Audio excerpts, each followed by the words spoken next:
Esto es Comunicación 5.0. Ante el tsunami desinformativo, razón abierta y sentido crítico en la comunicación.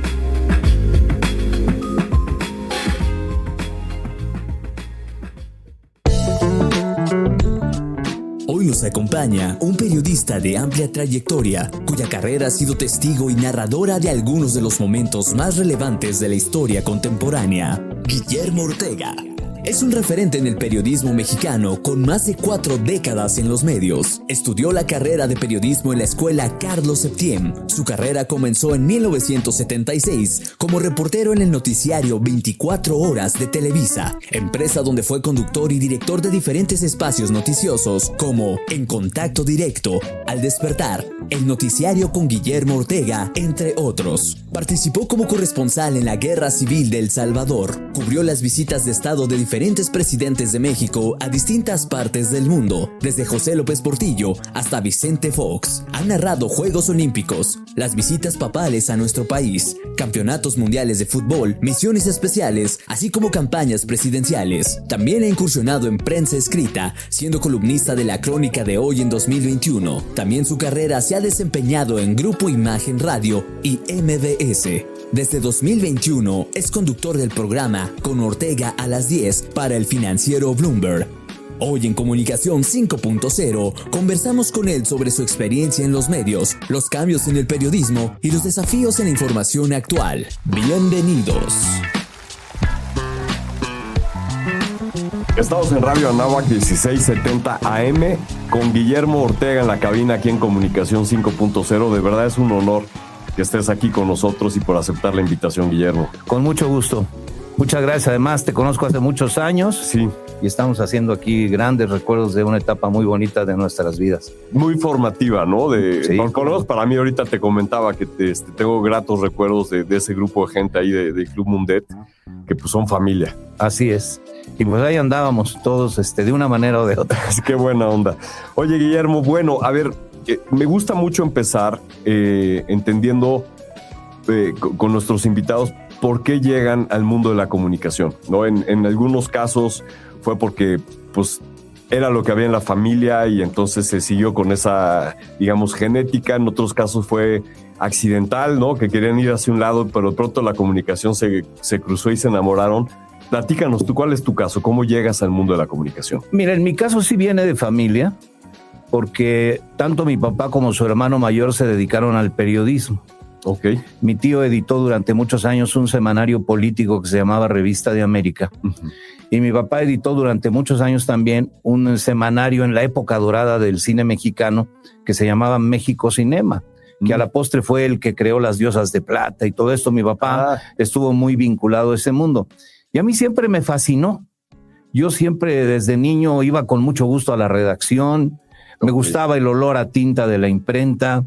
Me sentía muy cómodo con los reporteros que llegaban ahí. Soñaba con ir a la redacción, con llegar en algún momento a ser uno de aquellos reporteros o columnistas que yo tanto admiraba. Uh-huh. Yo siempre he pensado que el periodista nace y se hace. Sí. Las dos cosas, porque hay que tener la vocación. Exactamente. Pero por el otro lado también hay que tener la formación. Entonces a mí me parece que el periodista nace y se hace. Y cuando tú tienes esa vocación, pues diriges todo tu empeño hacia ello. Mi papá fue consciente de ello porque yo no fui un buen estudiante, ni en la secundaria, ni en la preparatoria. Siempre venía yo arrastrando materias de física, química y matemáticas. Para mí, lo mío eran las humanidades, la historia, todos los temas que tienen que ver con la sociología, en fin. Entonces, pero mi papá tenía la convicción de que en cuanto llegara yo a la escuela de periodismo, el mundo me iba a cambiar. Y así pasó. Y así fue. Fui el único de los 5 hermanos que me dediqué de manera íntegra al periodismo, aunque a la postre mi hermano mayor se integró también a la comunicación y mi hermano más chico, el más chico de los hombres también, pero como impresor, en la parte más operativa y administrativa, no tanto en la parte editorial. Entonces, por eso llegué al periodismo.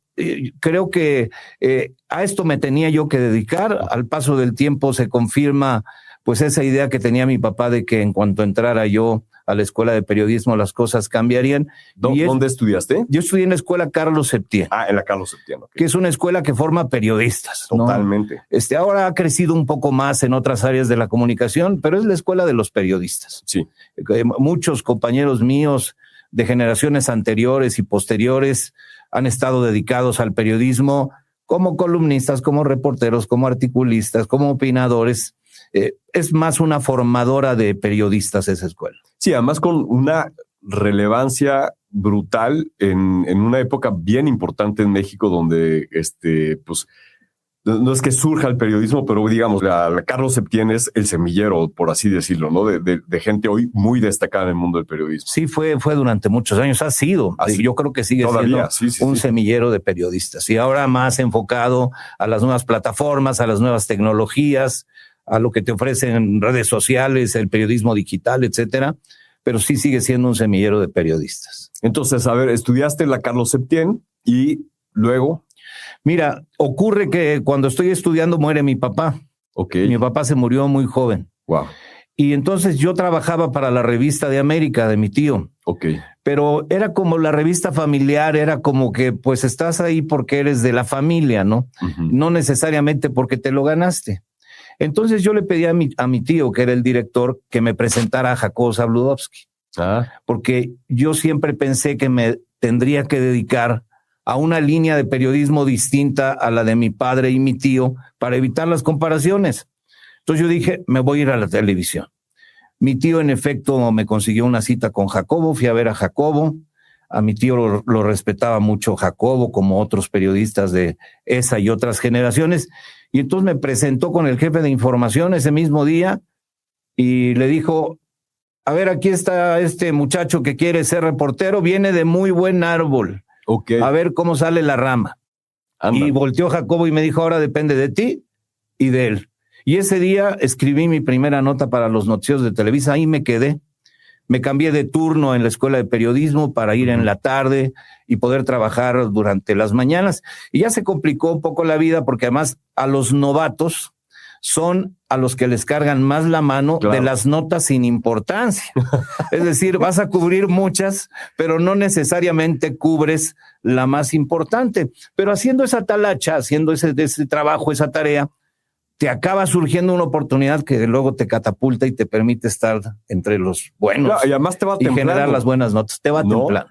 O sea, no, nadie se templa con una gran nota, sino te vas templando con este ejercicio, ¿no? Así es. Y así fue, me quedé en Televisa 24 años. 24 años. Y empezaste bien, chavo, ahí en 24 horas. Empecé en los noticieros en general. Okay. Jacobo era receloso con quienes grababan notas para su noticiero. Okay. Te tenías que ganar el lugar. El espacio. Luego entré como reportero de 24 horas y ya me seguí. Pocos años después tuve un primer noticiero en Canal 5 a medianoche. Tenía yo ya 5 años en Televisa. Uh-huh. Luego me incorporé con Lourdes Guerrero a un noticiero en el Canal 2. Luego fundamos ECO. Sí. Luego fundé el programa Al Despertar con el apoyo de don Emilio Azcárraga Milmo. Y ya me seguí hasta que llegué al noticiero de la noche. Al de la noche. Oye, y ahora que comentaste esto de haber estado en la fundación, ¿no?, de ECO y haber vivido este momento de la redacción, platícanos un poco cómo era tu día a día y alguna anécdota, porque hoy, aunque todavía existe, evidentemente, en las grandes redacciones de periódicos, pero pues los periódicos no son tan fuertes como lo eran antes. Tampoco la tele es tan fuerte como antes, pues era una sola voz, ¿no? La de Jacobo en algún momento fue la tuya. ¿Cómo era ese momento? ¿Cómo se vivía el piso de la redacción en esa época? Porque percibo yo que hoy hay cierta cosa de lo que sucedía ahí que ya no, por lo menos pronto no va a suceder. Que era esta energía y este poder que se sentía. Sí, a ver, las redacciones eran total y absolutamente presenciales. Uh-huh.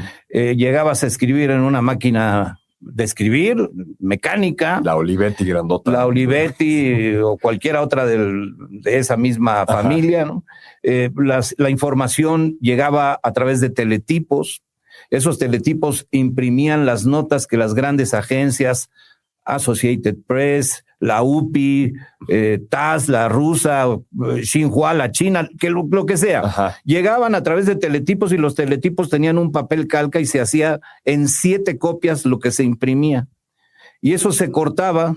Había unos señores que les llamaban cablistas, y esos cablistas cortaban, hacían corte cada hora o 2 horas. Nos llegó un cable. De ahí nos llegó un cable. Ok. Entonces cortaban y ellos hacían un resumen con un compendio de lo que consideraban más importante y ponían copias en unas canastitas que tenían el nombre de cada noticiero.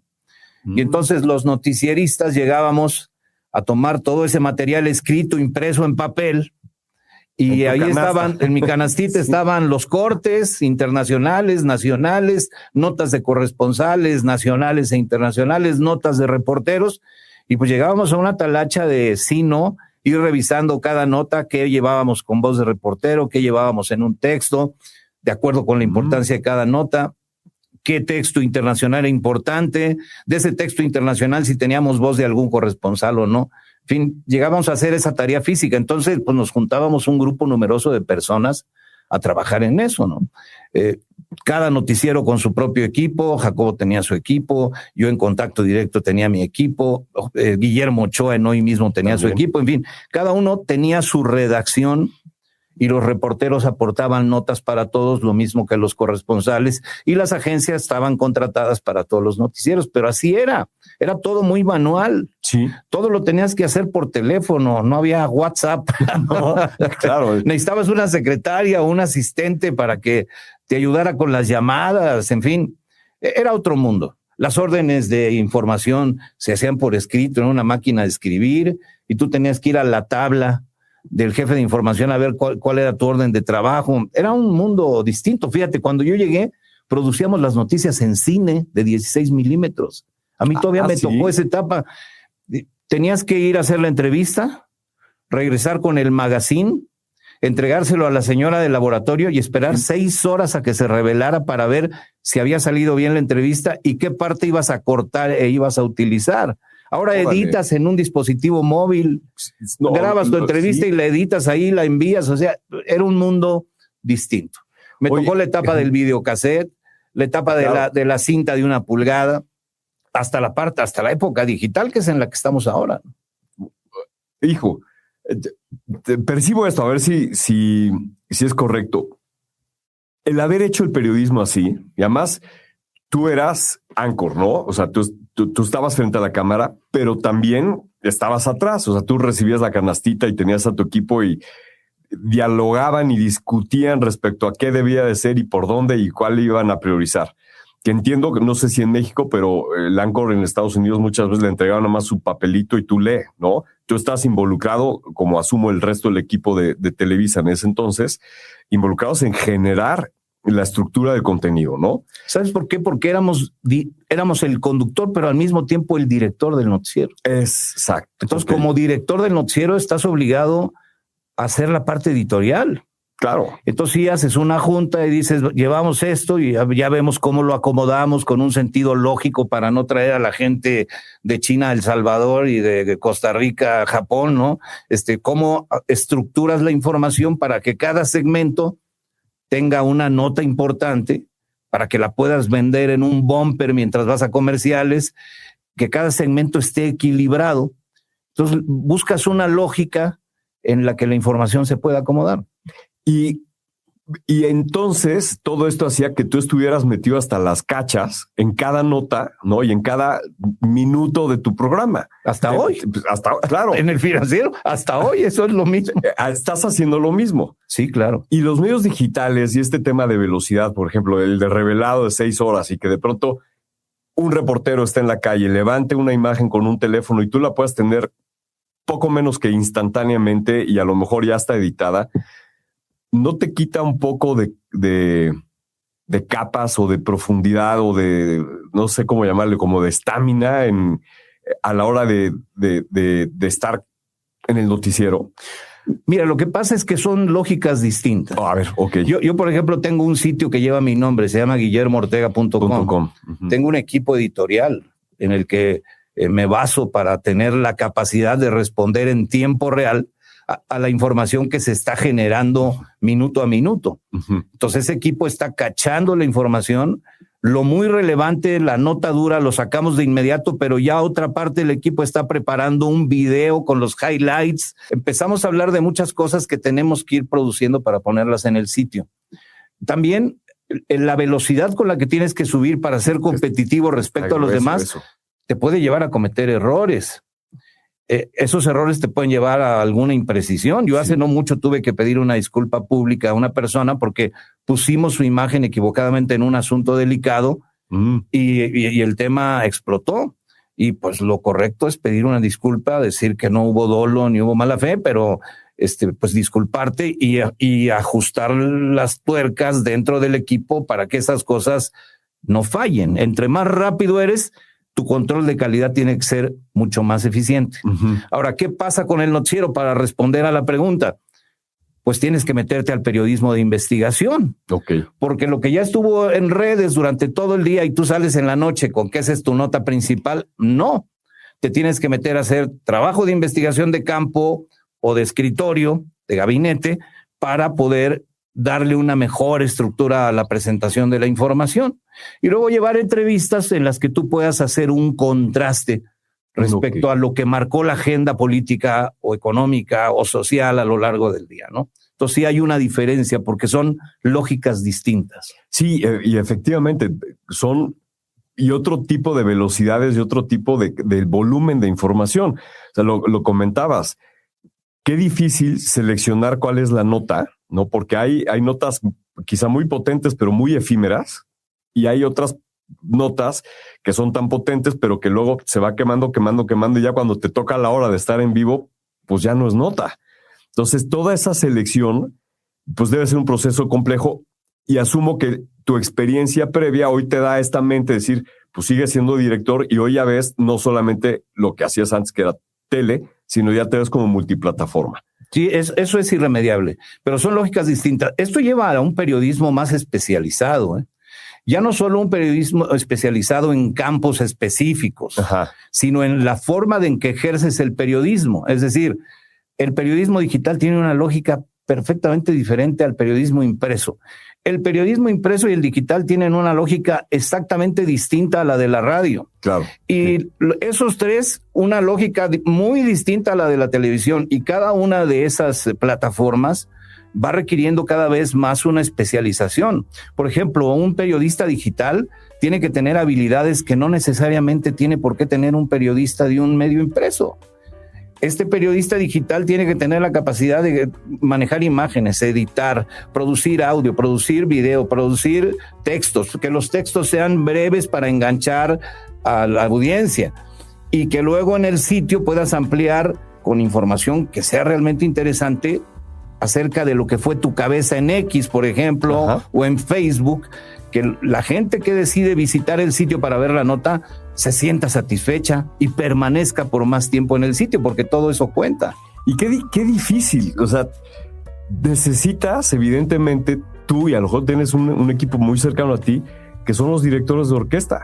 Porque tienes tantos elementos, tantas plataformas, tanta gente experta, pero en cada una en su ramo, que cómo mantienes una narrativa que te integre todo y como dijiste, esta profundidad, y cuando voy a contrastar, pues que no se te chispe nada cuando tienes tantos canales, tantos formatos, tantas notas y tanta gente trabajando en ello. O sea, me imagino la redacción de Televisa, pues todos alrededor de una mesa con tu canastita discutiendo, pero es que ahora te está llegando todo el tiempo canastitas, y al mismo tiempo es la cámara y la tele, pero al mismo tiempo tienes el formato vertical en un lado y el formato horizontal en otro y el formato de audio en otro, y tú cabeceas de un lado en uno y en otro tienes que cabecear. Es brutalmente complejo hacer buen periodismo ahorita, mucho más difícil que antes. Has dicho un par de veces, es diferente, pero sí tiene una dificultad hoy, sí, adicional. Pero te incorporas y te renuevas o quedas rezagado. Tengo casos de colegas que de plano dijeron yo no le entro a esto y se quedaron ahí. Sí, o sea, no sé si se durmieron sus laureles, pero no le entraron al toro. Pues no le entraron, no se actualizaron. No se actualizaron. Y la verdad es que ahora en un dispositivo móvil tienes todo, tienes tu vida. Y para los informadores, olvídate, ahí tienes toda la información a la que puedes querer tener acceso. Acceder. Y pensé, hace un par de semanas estuvo aquí Guadalupe Loaesa y le pregunté, ¿qué es lo que le recomiendas a alguien que está estudiando hoy comunicación que tiene que ser sí o sí? Y la respuesta fue muy clara y muy puntual. Tienen que estar informados. Ese es tu trabajo, ¿no? Digamos, tú vives de estar informado. ¿Cómo eliges tus fuentes? Y sobre todo, cuando hay una nota de estas que puede ser una bomba, pero que no tienes duda, que tienes duda si es real o no, ¿cómo te armas? ¿Cómo haces este proceso que tiene que ser muy rápido para validar la nota, para saber dónde la pones, cómo la cabeceas? ¿Cómo funciona hoy eso? Sí, yo diría que además de estar muy bien informado hay que tener la mente abierta. Ok. Porque no tener la mente abierta te puede llevar a ser tu propio enemigo frente a la necesidad de encontrar información distinta. Mira, yo vivo para la información. Yo despierto para hacer un noticiero de radio que dura 3 horas. Uh-huh. Cuando termino de hacer el noticiero de radio, me meto de cabeza al sitio guillermoortega.com y estoy trabajando con mi equipo. Todo es trabajo a distancia. Okay. Nos comunicamos a distancia. Solo una vez por mes hacemos una reunión presencial para hacer una evaluación de cómo está calificado el sitio, de cuáles parámetros subieron, en cuáles nos quedamos, un balance, cómo ha ido subiendo la audiencia. Hacemos un balance porque estamos en todas las redes, hasta en TikTok. Ok. Y cada una con su propia lógica y su propia dinámica. Pero todo el trabajo lo hacemos a distancia. Yo estoy en contacto con ellos porque mucho de lo que me estoy enterando cuando estoy al aire en radio, se los estoy transmitiendo para el sitio para que ellos vayan con mucha actualidad en lo que estamos teniendo. Cuando termino de trabajar en el sitio, y eso es un decir porque el trabajo es de todo el día, pero cuando terminas la parte crucial de la planeación del día, entonces me meto a Ovaciones.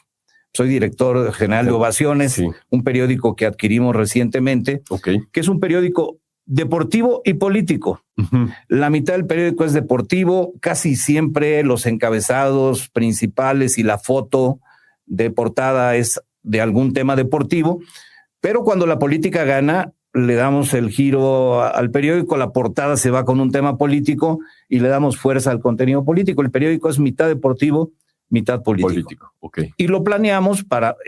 Ovaciones tiene obviamente sus redes sociales, su plataforma digital, tiene una parte de su redacción de periodistas digitales y una parte de su redacción de periodistas para un medio impreso. Ajá.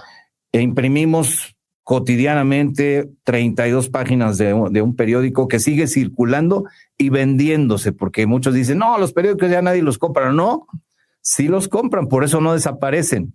Qué gran noticia. Y para muchos, sobre todo en el terreno de la publicidad, es muy relevante, sigue siendo muy relevante verse en el papel. Ajá. Porque como que las ondas hercianas son efímeras, ¿no? Poco piensan eso. Sí. Entonces me meto a Ovaciones y después nos metemos a un tema en la empresa de telecomunicaciones y en la tarde ya estoy metido en el financiero. Y mientras estoy en el financiero planeando el noticiero, vuelvo a ver cómo vamos en el sitio y vuelvo a ver cómo vamos con la principal de Ovaciones. En fin, es un trabajo de todo el día. Y en los ratitos voy en el coche revisando qué traen otros, de qué me estoy perdiendo. Haciendo tu benchmark. La verdad es que quienes nos dedicamos a este mundo vivimos para él. Sí. Estás mañana, tarde y noche dedicado a obtener y difundir información. Yo sí recomiendo que hay que ser muy cautelosos. El tema de las fake news, de las noticias maliciosas, ha crecido de una manera desmesurada. Hay quien cae en una fake news y la difunde por ingenuidad, porque le pareció que era interesante y creíble, pero hay quien incurre en el mundo de las fake news deliberadamente. Calumnia que algo queda. Y generan contenidos para dañar a personalidades políticas, a personalidades públicas en general, esperando que tengan una amplia difusión antes de que se descubra que es una fake news. Si este error lo comete un ciudadano común y corriente, una persona que es un médico, un arquitecto, un ingeniero, X, la profesión que se dedique, pero que no esté en el mundo de la información, es perdonable. Sí. Pero si este error lo comete una persona que se dedica a esto, lo que está en juego es su prestigio. Completamente. Mira, la credibilidad se gana una vez y se pierde una vez. Sí. Entonces, un periodista, un comunicador, tiene que ser muy cauteloso, tiene que ser muy riguroso con la información que va a difundir para no patinar, para no cometer un error que te puede generar un costo en credibilidad. Yo te platicaba hace un momento que cometimos un error con una imagen. Fue un segundo de una imagen, suficiente para que el afectado se inconformara de manera, además un comunicador también, se inconformara de manera muy dura. Ajá. Yo dije, ¿qué hacemos? Me dijeron, ¿qué hacemos? Pedir disculpas. Pues sí. No hubo dolo, no hubo mala fe, fue un error. Vamos a tomar medidas en el equipo para que no vuelva a pasar y nos disculpamos. Y lo hicimos. ¿Pero qué hicimos hacia adentro? Oye, para revisar procesos. Esto no puede volver. Es más, las dos personas más directamente involucradas, con toda dignidad, presentaron su renuncia. Órale. Se fueron del equipo. No los corrimos. Ajá. No los despedimos. No, se fueron del equipo por dignidad profesional.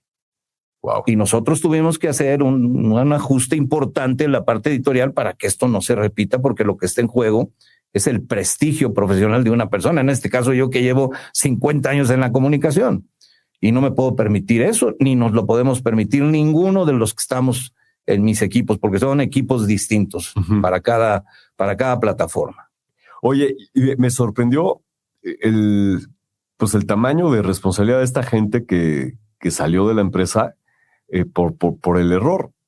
¿Qué cultura tan fuerte hay en las diferentes empresas como para que alguien diga, no, a ver, espérame, yo le fallé aquí a la cultura, ¿no? Sí, los dos levantaron y dijeron, es mi error y lo correcto es que yo renuncie.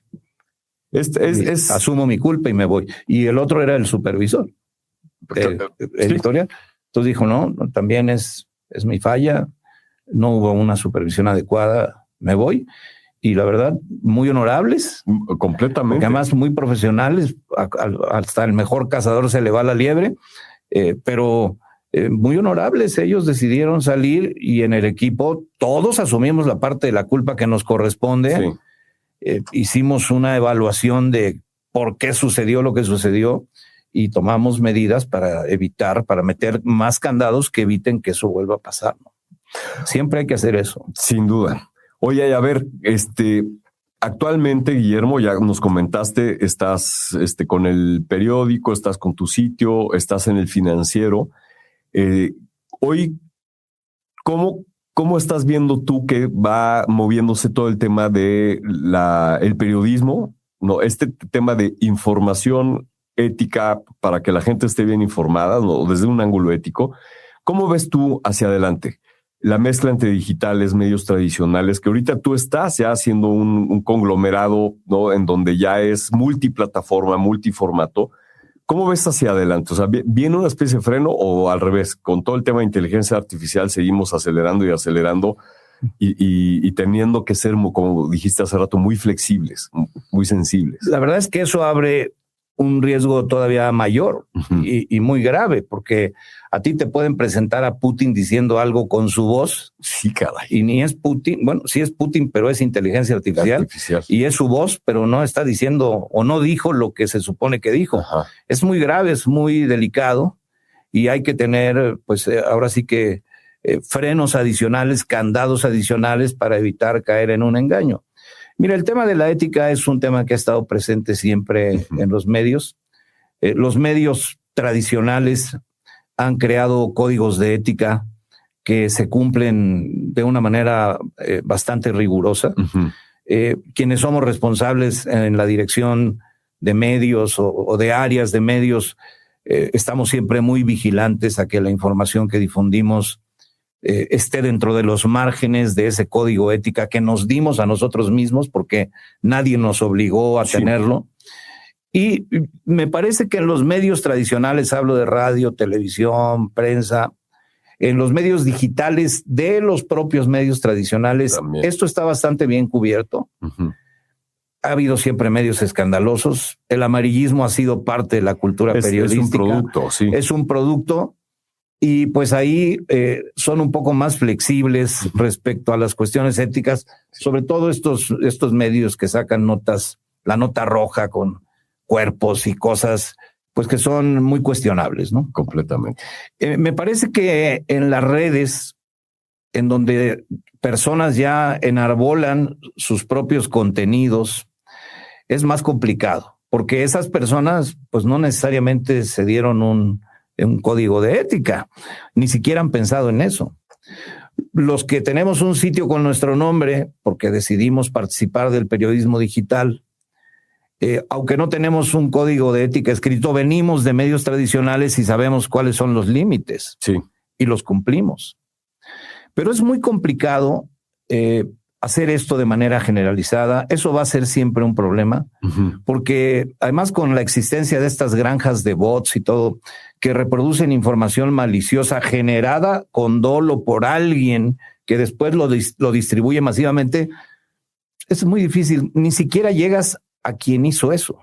Puedes sospechar. Entonces eso hace que francamente el ejercicio ético en la difusión de información se vuelva algo inexistente.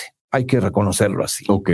Y bueno, hay personas que dolosamente lo hacen, pero también hay personas que de buena fe pues no miden las consecuencias de compartir una cierta información y sin pretenderlo, pues están en un terreno de una ética cuestionable, porque difundieron algo, uno, que no era real, que era una mentira, y se prestaron al hacerlo a esa mentira, y eso no es ético. Sí, te metes en la cadena, ¿no? Pasó, ¿qué fue Camilo VI hace un año que se dio?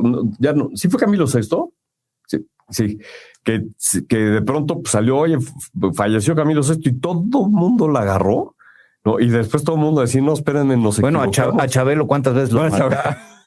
Sí, es cierto, también. Y tenía que salir, el pobre Chabelo decía que aquí estoy, así a Silvia Pinal en su momento también, la mataron, digo, antes de tiempo. Eso no está bien. Por eso yo creo que hay que ser riguroso, porque te juegas tu prestigio. Mira, más vale perder durante algunos minutos una nota y cerciorarte si es real o no, que caer en una situación que va a atentar contra tu credibilidad y tu prestigio. Eso no, un periodista, un comunicador no se puede permitir eso por ningún motivo. Claro, y también quitarse un poco el rush y sobre todo en personas como tú que ya tienen o tienen un peso, son el peso en el periodismo, ¿no? Que hace rato también lo comentaste, contrastar las notas. O sea, eso yo creo que te hace no estar como absolutamente urgido de tener la última nota, sino simplemente ir viendo qué es importante e ir profundizando en ello. Y eso te separa un poquito a lo mejor de esta necesidad de urgencia. Fue José Luis Perales, nos están diciendo, no, Camilo, ahora ya ves, llámate a Camilo. Sí. No, pero Camilo ya se murió también. Ya murió. No, y José Luis Perales sigue vivito. Sigue vivito, pero la nota esta que de hace un año fue... Sí, tuvo que salir el hoyo acá, aquí estoy. Levantó la mano. Sí, cierto. Sí. Bueno, entonces, pero efectivamente, si de pronto dices, no, a ver, ahora hay que darle a las notas importantes, hay que darles profundidad, contextualización, ser críticos con ellas. Entonces, igual también te estás como protegiendo un poco de este otro lado, ¿no? Que estabas comentando hace un ratillo. Sí, mira, siempre puedes obtener información cruzada. Sí. Entonces, yo siempre cuando veo una nota, sé a qué fuente acudir, a qué otra, y si cruzas varias veces la información antes de soltar la nota, es muy seguro que no te equivoques. Pero si con la primera te vas con la finta por ganar la información, por ganarles a otros en rapidez, puedes estar cometiendo un error que te va a costar caro. Sí, y como dijiste, hasta me lo apunté, ¿no? La credibilidad se gana una vez y se pierde una vez. Y una vez que la pierdes, ganarla otra vez es una cuesta arriba muy, muy costosa. La gente siempre va a recordar el error. Puedes haber tenido 500 aciertos, 1000. Sí. Pero un error no se les va a olvidar nunca. Nunca. Y ahí, así es. Y ahí es condición humana. Sí, tienes toda la razón. A ver, Guillermo, platícame de alguna experiencia que hayas tenido que te haya marcado. Ya, buena o mala, pero asumo yo que en tanto tiempo, en tantos medios, con tanto flujo de comunicación y de eventos, ¿hay alguno que hayas dicho, wow, qué bueno estar aquí o qué difícil fue esta? Mira, la única vez que sentí que podía estar en riesgo mi vida y que estaba en riesgo la vida o la integridad de mi familia fue cuando el mocha orejas. Ándale. Daniel Arizmendi. Ajá. Daniel Arizmendi fue un secuestrador que mutiló a muchas personas, que dañó a muchas familias, Sí. que afectó a la sociedad, que contribuyó a la criminalidad desbordada que tenemos hoy en el país. Sí. Uno de los grandes delincuentes de la historia. A mí se me acercaron, las autoridades para decirme que había una forma en que Daniel Arizmendi pudiera caer. Okay. Y le propusieron a Televisa, pero me propusieron a mí porque yo iba a enarbolar eso, difundir cierta información todos los días. Okay. Que en realidad era una ruta de queso para que la siguiera Daniel Arizmendi. Luego capturaron a su hermano, Aurelio Arizmendi, y me dijeron, te damos la entrevista con Aurelio Arizmendi. Y lo fui a entrevistar al Hospital Central Militar, donde estaba siendo atendido de lesiones de bala en las piernas. Okay. Y Aurelio Arizmendi aceptó decir palabras clave a través de las cuales Daniel Arizmendi iba a entender que tenía un problema muy grave y que estaban muy cerca de él. Órale. Entonces, pues Daniel Arizmendi se enfureció y me empezó a llamar todas las noches para amenazarme. Primera y única vez en la vida en donde mi familia se tuvo que ir de México. Wow. Durante días. Ajá. Yo me quedé aquí porque ya estábamos metidos en esa danza y porque son partes de los riesgos de nuestro trabajo. Y así como asume uno las mieles, hay que asumir los riesgos y hay que confrontarlos. Entonces, Aurelio Arizmendi da pistas. La mujer de Aurelio Arizmendi, que andaba con maletas llenas de dinero en el metro por aquí por allá, se entrega el dinero. Aurelio Arizmendi obtiene que a la mujer la detengan, pero luego la dejen en libertad. Pero las pistas que da Aurelio Arizmendi llevan a la detención de Daniel. Okay. Y lo capturan. ¿Y quién crees que lo entrevista? Uf. Neta. Entonces, yo para empezar, es la única entrevista que he hecho yo con agentes apuntando. La única entrevista, ni en lugares de guerra, la única entrevista que he hecho en mi vida con agentes apuntando al entrevistado. Qué barro, qué tensión. Y Daniel Arizmendi, pues un cínico, un desalmado. Sí. Yo esa noche le pedí a Televisa la autorización para editorializar la entrada de la presentación de la entrevista, porque yo había escuchado muchas veces la palabra desalmado, pero no la comprendía. La comprendí ese día, cuando me asomé a los ojos de Daniel Arizmendi y no encontré nada. Tú en las personas, yo siempre observo a mis entrevistados y los miro a los ojos y desentraño quiénes son. Somos en parte psicólogos cuando vamos a hacer una entrevista. Completamente. Independientemente de la preparación que tienes que tener para cada una, conociendo al personaje al que vas a entrevistar, etcétera. Los ojos. Y yo me asomé a los ojos de Daniel Arizmendi y sentí un hueco en el estómago, porque no había nada. Y entonces entendí que ese es un hombre sin alma. Literalmente. Es un desalmado. Y en la entrevista me confirmó esa idea, porque yo le hice a Daniel Arizmendi 4 o 5 preguntas y en todas se mostró la misma persona y respondió prácticamente lo mismo. No me arrepiento, hice lo que tenía que hacer, no tengo ningún tipo de remordimiento respecto a las personas que mutilé, no me importa el daño que les haya podido causar a sus familias, no me importa nada. Eso sí, cuando iba a empezar a hablar, me dijo, ¿cuál es mi cámara? Neta. ¿A qué cámara veo? Porque es el momento de gloria de ese tipo de enfermedades psicológicas, de personas con esos síndromes, ¿sí? ¿no? Sí, es como el reconocimiento. Es como ya el reconocimiento público al terrible asesino que fue. Entonces esa es la anécdota más complicada de mi vida. No, la anécdota, una de las anécdotas más bonitas de mi vida fue hacerme cargo, encabezar el equipo que se hizo cargo en Televisa de las transmisiones de la visita del Papa Juan Pablo. de una de las más emotivas de todas las que hizo. Y en compensación a eso, don Emilio me envió junto con don Aurelio Pérez, que era el vicepresidente de Noticias, a entregarle toda la historia en video al Papa de lo que fue su visita. Y tuvimos una audiencia privada para conversar con él. Espectacular. Esas son las muy bonitas, ¿no? Ahí viste otros ojos. Hay un alma luminosa, ¿no? Sí, ahí ves otros ojos que te conmueven. Sí. Te producen una emoción brutal, ¿no? Son dos tipos de emociones distintas, pero que tienen que ver con el carácter humano. En el lado malo y en el lado bueno. Esto que comentaste de Daniel Arismendi, me pongo yo en la silla de ese momento con tus escoltas. Yo me imagino con un escalofrío recorriéndome todo el cuerpo en ese momento. Pues es que estábamos en las oficinas de lo que era la Procuraduría General de la República, ahora se llama Fiscalía General de la República. Estaba él bajo custodia. Sí. Lo entrevistamos dos, lo entrevisté yo y luego lo entrevistó Javier Alatorre. Ok. Cada uno hizo una entrevista a su manera. Pero yo cuento la parte que me tocó a mí vivir. Fíjate, todavía a la fecha voy a ser medio indiscreto, pero lo comento porque abona lo que estoy diciendo.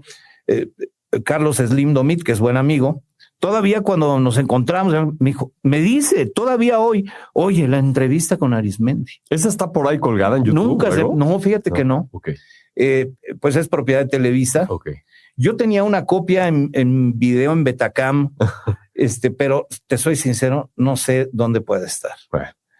Pero es una entrevista. No, por si fuera pública, yo creo que es un documentazo. Sí, es un documentazo. Es una entrevista que marca un momento de México, como lo que estamos viviendo hoy. Sí. Digo, la nota de hoy, 29 criminales que llevan años presos en cárceles mexicanas, que el gobierno se los pone en prenda a Donald Trump. Y Donald Trump dice, estaban bien estos charalitos, pero ahora quiero a algunos de los grandes. No estaría mal que me manden a alguno de los políticos corruptos que tienen por ahí en complicidad con los... Ese es de hoy. Este es de hoy. Esta de Trump es de hoy. O sea, Trump dice ayer los aranceles van y entonces en una decisión inédita, Claudia Sheinbaum envía a Estados Unidos extraditados a 29 criminales de alto rango, integrantes del crimen organizado, varios Zetas, varios Jalisco Nueva Generación, Rafael Caro Quintero, que durante 40 años Estados Unidos lo pidió porque fue el autor del crimen de Enrique Camarena, Kiki Camarena, el agente de la DEA. Bueno, ayer en la DEA celebraban que finalmente después de 40 años tenían en sus manos a Rafael Caro Quintero. Y Trump dice, son charalitos, ahora mándenme algo importante. Pero bueno, estamos viviendo momentos inéditos, es cierto, y en México estamos viviendo momentos de criminalidad muy exacerbada. Sí. Y se necesitan acciones mucho más duras para que las familias mexicanas recuperemos la tranquilidad a la que tenemos derecho. Sí. Esto, cuando vi todo lo de los criminales que estaban mandando allá, yo pensaba, ahí van muchos libros abiertos con mucha información. Por eso no los mandaban. Ajá. No, o sea, imagínate todo lo que se está gestando detrás, ¿no? Pero imagínate el tamaño del desafío que representan los aranceles, el golpe que representarían para la economía mexicana, que el gobierno de México ha estado dispuesto a esto. Porque como tú dices... Estás entregando personas, pero un montón de información que tenías guardadita en una caja fuerte. Por eso, subrayo, por eso no los mandaban, por eso no los extraditaban. Ahora, ese riesgo menor frente a lo que estamos viviendo, frente al desafío de los aranceles. Está cañón. Y Trump dice, mándenme algún político de estos corruptos que se han favorecido con el tráfico de fentanilo y en complicidad con las bandas del narcotráfico. Estos son charalitos. No, tremendo. Y la fiscal general de los Estados Unidos, en su comunicado de ayer, donde dio a conocer la lista de los 29 nombres y las implicaciones, dice, esto lo logra Estados Unidos porque negocia desde una posición de fuerza. Sí. Y así vamos a seguir. O sea, lo que nos espera. Es que es cierto, o sea, Trump, digo, nos metemos un poquito, pero Trump supo perfecto el botón que apretar. Es más, ya lo sabía, pero no lo había apretado. Pero en esta segunda vuelta dijo, pues no me voy a tentar. Oye, comentaste, en lo que nos queda de tiempo, comentaste hace un momento algo que también está espectacular y debió de haber sido increíble. Increíble en términos de difícil ser reportero de guerra. Te tocó. Sí, mira, fue una época de muchas guerras, muchos conflictos, sobre todo en la región, Ajá. en Centroamérica. Hubo conflictos en Nicaragua, hubo conflictos en Honduras, hubo conflictos en El Salvador y también en otras partes del mundo, en Irán, en fin, en esa zona siempre volátil, ¿no? De aquel lado, pues los enviados de guerra eran María Elena Rico y Casia Viderco y Alberto Peláez, ¿no? Y de este lado del mundo, pues los enviados éramos Agustín Granados o Magdalena García de León o Ana Cristina Peláez, sí, o yo, alguno de los que éramos reporteros muy de calle y que para ese tipo de situaciones, pues necesitabas un reportero con deseos de ir. A mí me tocó El Salvador, no en una guerra, sino en conflictos de guerra de guerrillas. Guerrillas, ¿no? Que son todavía más complicados porque pues, en una guerra abierta hay ciertas reglas, entre comillas. De acuerdo. Pero en este tipo de guerras de guerrillas o de guerras urbanas, pues no tienes ninguna garantía. Te pueden alcanzar en un tiroteo cruzado.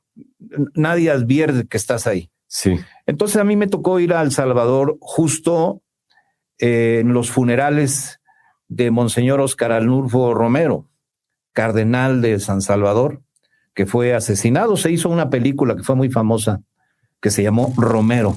Okay. Una buena película, por cierto, que describe mucho pues de toda esta lucha, particularmente de los jesuitas. Es muy social, ya ves que de repente han movido a sospechas de que si el socialismo o no el socialismo. Entonces la iglesia salvadoreña estaba muy involucrada en los temas de justicia. De acuerdo. Hacia la gente pobre, ¿no? Y bueno, había el Frente Farabundo Martí para la Liberación Nacional, que era la guerrilla más identificada, pero luego había grupos armados de la ultraderecha que querían neutralizar a los otros y un gobierno con bastantes dificultades porque no tenía el poder, con bastantes dificultades para gobernar. En aquel tiempo, recuerdo, acabaron nombrando una junta de gobierno integrada por 2 civiles y un militar. Pero bueno, a mí me tocó llegar a reemplazar a Graciela Leal, reportera de Televisa, el día de los funerales del cardenal en la catedral, donde hubo otra matazón. Porque salen las armas, hay disparos y se queda todo el atrio de la catedral con zapatos, suéteres, vestidos, ropa, gente que resultó herida. Se hace un tiroteo ahí terrible. Yo llegué en ese momento. Entonces, la verdad es que sí se corre un alto riesgo. ¿Cómo no? Tienes que seguir reglas muy puntuales de a qué hora te tienes que meter al hotel, de no salir a ciertas horas, de no ir a lugares donde puedes estar en riesgo. Hubo en ese tiempo que yo estuve ahí un grupo de periodistas holandeses que fueron atacados y luego retenidos por las autoridades, que después los soltaron, pero es muy delicado. Yo fui esa sola vez. Y había ido una antes a El Salvador en una circunstancia distinta, fui a esta otra y ya después no volví a una zona de guerra. Me hice cargo ya de un noticiero como Anchor, ya no volví a una zona de guerra. Complicado. ¿Cómo no? Hay por ahí un libro que escribimos los que participamos en coberturas que se llama Yo corresponsal de guerra, que editó Diana en aquellos años, impulsado por el licenciado Miguel Alemán Velasco, que quiso que recabáramos todos los testimonios de quienes habíamos sido enviados de guerra para que quedaran contenidos en este libro. Y lo editó Diana hace ya muchos años. Estoy hablando de inicios de los 80 o finales de los 70. Si está en Amazon, pues es que está para el material para los alumnos, está brutal. Sí, hay muchos testimonios que vale la pena leer. Oye, como queriendo resumir todo, y con lo que acabas de decir de la experiencia de Daniel, de la misma del Papa, esto de haber sido corresponsal, todo el manejo, pues a ver, tu vida desde que te despiertas hasta que te duermes, estás metido en lo que es tu negocio, que es tu vida, ¿no? Hay una palabra que resuena todo el tiempo que es vocación. O sea, eso es central. Todo lo que es, si tú no tienes, como persona, no tienes la vocación del periodismo y del el deber de informar, no te metas aquí. Es la verdad. O sea, porque por algún lado te va a morder, ¿no? O sea, si tú aspiras a tener un horario de 8 horas, a trabajar de 8 a 2 y luego de 5 a 7 y luego irte a tu casa. Y tener tu fin de semana. Tus 2 horas de comida y tu fin de semana libre y vacaciones siempre que te tocan. Si tú quieres eso, no es el periodismo ni es la comunicación. Sí. Esto requiere una entrega de tiempo completo. Sí, y aquí yo lo digo mucho porque yo conozco más. Sí estuve en medios, pero en áreas comerciales, pero conozco la operación del mundo del entretenimiento y a los alumnos les digo, a ver, estas 2 carreras, que es comunicación y dirección de empresas de entretenimiento, tu tiempo es su tiempo. Sí, sí. Entonces, si estás dispuesto a un fin de semana a quedarte toda la noche y todo el día y luego toda la noche en un concierto, vale, buenísimo. Y si estás dispuesto a estar correteando una nota y que te pasen cosas que muchas veces no queremos que nos pasen. Pues o como doctor, que te hablen a medianoche porque mismo. Hay una emergencia. Yo lo comparo mucho con los médicos. Entonces, pues, mira, yo, por ejemplo, le digo a algún amigo, oye, te hablé a las 10 de la noche y me mandaba buzón. Ah, es que apagué el teléfono. Sí. Claro, Sí. La gente normal apaga el teléfono. Nosotros no.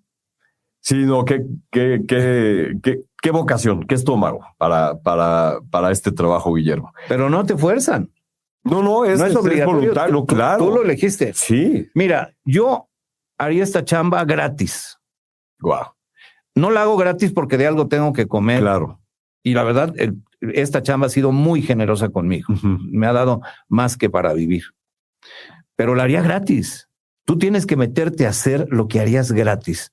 Lo otro, la fama es una consecuencia. Es consecuencia. No un fin. Sí. El dinero es una consecuencia, no un fin. Si el fin es la fama o el dinero, olvídate. Sí. Tiene que ser la vocación. La vocación. Ah, qué increíble, Guillermo. Escucharte de verdad es un privilegio y con todo esto que nos dices da para muchísimo. Y quiero hacer una pregunta que es como un encargo de mi hijo, que es la última pregunta que siempre hacemos. ¿Cuál es la mejor taquería de México? Híjole, para mí los Panchos. Ah, eso, otro. Para mí los Panchos, que además son mis amigos. Entonces, cuando son muy buenos los tacos y te tratan de maravilla, 2 veces bueno. 2 veces bueno.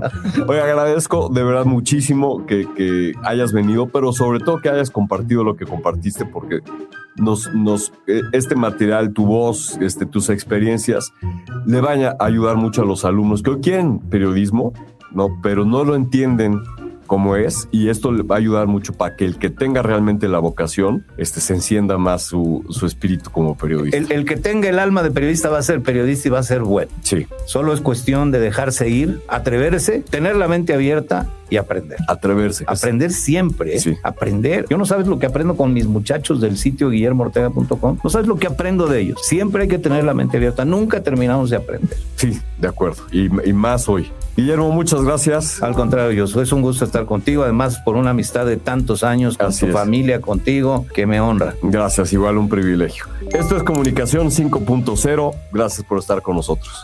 Muchas gracias.